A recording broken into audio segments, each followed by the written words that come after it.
નમસ્કાર દોસ્તો, સ્વાગત છે આપ સર્વનું તમારી પોતાની યુટ્યુબ ચેનલ ઓશન જ્ઞાન લાઈવ પર। આજના વિડીયોમાં આપણે ધોરણ 8ની સ્વ અધ્યયન પોથીના ભાગ નંબર 5ના ગણિત વિષયના પાઠ નંબર 11 સમપ્રમાણ અને વ્યસ્ત પ્રમાણ તેમનું સંપૂર્ણ સોલ્યુશન આપણે આ વિડીયોની અંદર જોશું। તેમની સ્વ અધ્યયન પોથીનું પોસ્ટર પણ અહીં આપેલ છે, જે તમે અહીં જોઈ શકો છો।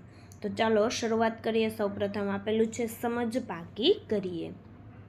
પ્રશ્ન 1, સાચો વિકલ્પ પસંદ કરી ચોરસ બોક્સમાં લખો। નંબર 1, એક ટ્રકને 297 કિમી અંતર કાપવા માટે 54 લીટર ડીઝલની જરૂર પડે છે। ટ્રક દ્વારા 550 કિલોમીટર અંતર કાપવા માટે કેટલા લીટર ડીઝલ જોઈએ? તો જવાબ આવશે એ 100 લીટર। નંબર 2, 100 વ્યક્તિઓને 24 દિવસ ચાલે તેટલું અનાજ છે। જો 20 વ્યક્તિઓ જતા રહે તો અનાજ કેટલા દિવસ ચાલશે? એ 30 દિવસ। નંબર 3, એક ખેતરની જમીન સારી રીતે ફળદ્રુપ છે। જમીનનું ક્ષેત્રફળ અને તેના પર થતા પાક વચ્ચે શો સંબંધ છે? એ સમપ્રમાણમાં। નંબર 4, નીચેનામાંથી કયા સંબંધમાં વ્યસ્ત પ્રમાણ જોવા મળે છે? સી, કામ માટે રોકેલ વ્યક્તિ અને કામ પૂર્ણ કરવા લાગતો સમય। નંબર 5, એક રિક્ષા 1 કલાકમાં 50 કિમીનું અંતર કાપે છે, તો તે રિક્ષા 1 મિનિટમાં તેટલી જ ઝડપે કેટલું અંતર કાપે? તો જવાબ આવશે 500/3 મીટર।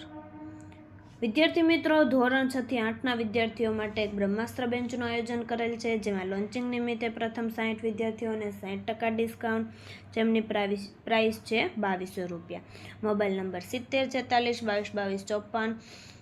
એપ્લિકેશન છે ઓશન જ્ઞાન લાઈવ, જે તમને પ્લે સ્ટોર પરથી મળી જશે, જેમાં ગણિત, વિજ્ઞાન, સામાજિક વિજ્ઞાન અને અંગ્રેજી જેવા વિષયોનો સમાવેશ થશે આ બ્રહ્માસ્ત્ર બેન્ચની અંદર। પ્રશ્ન 2, ખાલી જગ્યા પૂરો।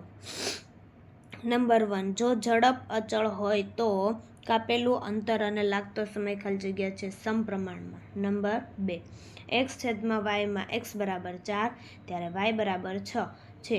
જો x બરાબર 3 હોય તો y બરાબર ખાલી જગ્યા મળે 4.5। ત્યાર પછી નંબર 3, જો x અને y ખાલી જગ્યા પ્રમાણમાં હોય તો તેને પણ x y પણ લખી શકાય સમપ્રમાણ। નંબર 4, જો x બરાબર 5y તો x અને y એકબીજાના ખાલી જગ્યા પ્રમાણમાં છે સમ। નંબર 5, જો p અને q વ્યસ્ત પ્રમાણમાં હોય તો તેમને અનુરૂપ કિંમતોનો ખાલી જગ્યા અચળ રહે છે ગુણાકાર।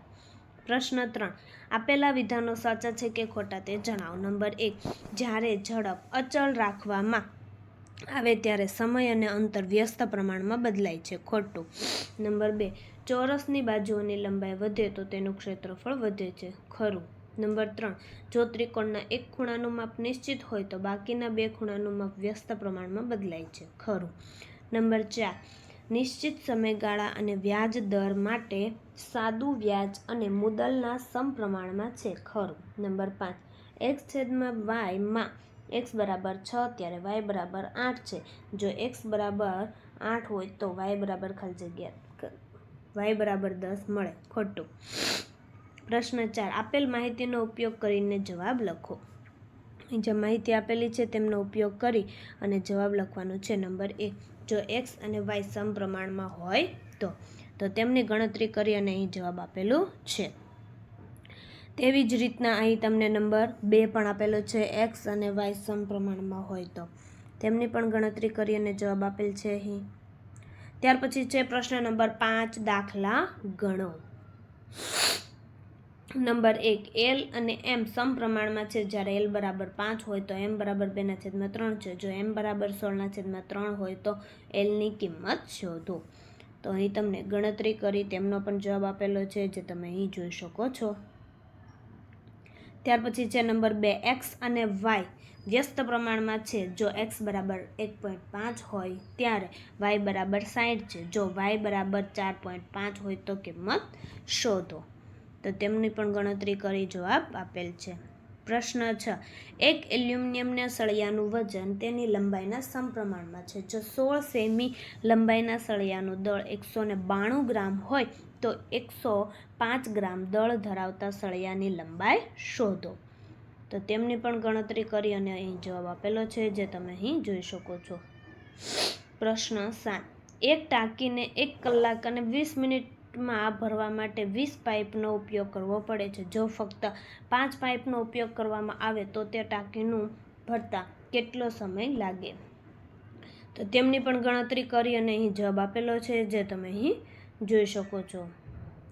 ત્યાર પછી છે પ્રશ્ન 8. 27 ક્રિગા લોખંડની કિંમત 1080 રૂપિયા છે, તો 120 ક્રિગા લોખંડની કિંમત કેટલી થાય? તેમની પણ ગણતરી કરી અને અહીં જવાબ આપેલો છે, જે તમે જોઈ શકો છો. પ્રશ્ન 9. રૂપિયા 2000ના મુદ્દલ પર 3 વર્ષમાં સાદું વ્યાજ રૂપિયા 500 મળે છે. જો 36,000 રૂપિયા તેટલા દરે 3 વર્ષ માટે સાદા વ્યાજે મૂકવામાં આવે તો કેટલું વ્યાજ મળે? તો તેમનો પણ અહીં જવાબ આપેલો છે, જે તમે અહીં જોઈ શકો છો. પ્રશ્ન 10. 300 વ્યક્તિઓને 42 દિવસ ચાલે તેટલું અનાજ છે. જો 50 વ્યક્તિઓનો વધારો થાય તો અનાજ કેટલા દિવસ ચાલે? તેમનો પણ જવાબ અહીં આપેલો છે, ગણતરી કરીને, જે તમે અહીં જોઈ શકો છો. વિદ્યાર્થી મિત્રો, હાલ તમે ધોરણ 8માં અભ્યાસ કરી રહ્યા છો. નેક્સ્ટ તમે ધોરણ 9માં આવશો, જેમાં બ્રહ્માસ્ત્ર બેન્ચમાં શું મળશે? તો કે ધોરણ 8ના હાલના દ્વિતીય સત્રાંત પરીક્ષા પેપર પ્લસ સોલ્યુશન, ધોરણ 8ના દ્વિતીય સત્રાંત પરીક્ષા અસાઇનમેન્ટ, ધોરણ 9નો સંપૂર્ણ અભ્યાસક્રમ, ધોરણ 9ના બધા વિષયના સ્વાધ્યાય સોલ્યુશન, ધોરણ 9ના બધા વિષયની સ્વ-અધ્યયન પોથીના સોલ્યુશન અને બીજું ઘણું બધું. અને સ્વ-અધ્યયન પોથીના સોલ્યુશનની ફ્રી PDF પણ મળી રહેશે. તો અત્યારે ડાઉનલોડ કરો ઓશન જ્ઞાન લાઈવ એપ્લિકેશન, જે તમને પ્લે સ્ટોર પરથી મળી જશે. નંબર આપેલો છે 70 46 22 22 54. ત્યાર પછી આપેલું છે જાતે કરીએ. તો વિદ્યાર્થી મિત્રો, ધોરણ 8ની સ્વ અધ્યયન પોથીના ભાગ નંબર 5ના દરેક વિષયના દરેક પાઠના સોલ્યુશનના વિડીયો આપણી ચેનલ ઉપર મુકાઈ ચૂક્યા છે, જેનો અભ્યાસ કરવા માટેની લિંક નીચે ડિસ્ક્રિપ્શનમાં આપેલી છે. જો વિડીયો પસંદ આવ્યો હોય તો લાઇક કરવાનું, ચેનલને સબસ્ક્રાઇબ કરવાનું અને કોમેન્ટ આપવાનું ભૂલશો નહીં.